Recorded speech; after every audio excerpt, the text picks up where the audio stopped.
cross in the morning. At noon, the sky turned dark as night. At about 3 o'clock, Jesus cried out, my God, why have you deserted me?" He cried again, "It is finished." And then he died. When he died, the earth quaked, and the veil in the temple that separated men from God's presence was torn from top to bottom. One of the guards watching Jesus on the cross said, "Surely this was the Son of God." Joseph, an important man who had already decided to follow Jesus, asked permission to bury Jesus in a new tomb. They took Jesus off the cross, wrapped his body in clean cloths, and laid him in the tomb. A large stone was rolled in front of the tomb. Guards were placed at the tomb. An angel came down from heaven and rolled the stone away. The guards were so scared they fainted. Mary Magdalene and the other Mary went to the tomb.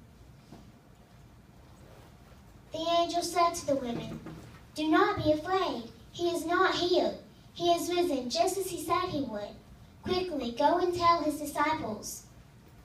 The woman ran back and told the disciples. Peter and John ran to the tomb. Mary followed. John got there first, but he did not go in. Peter looked in and saw the cloth that was used to cover Jesus' face folded neatly. They still did not understand what it meant that Jesus was not in the tomb. The disciples returned home, but Mary stayed behind. She was crying outside the tomb. As she cried, she bent over to look. She saw an angel who asked her, "Why are you crying?" She answered, "They have taken my Lord away, and I do not know where they have put him." She turned and saw Jesus. She did not know it was Jesus. He said to her, "Mary." When she heard him say her name, she knew it was Jesus, and she worshipped him.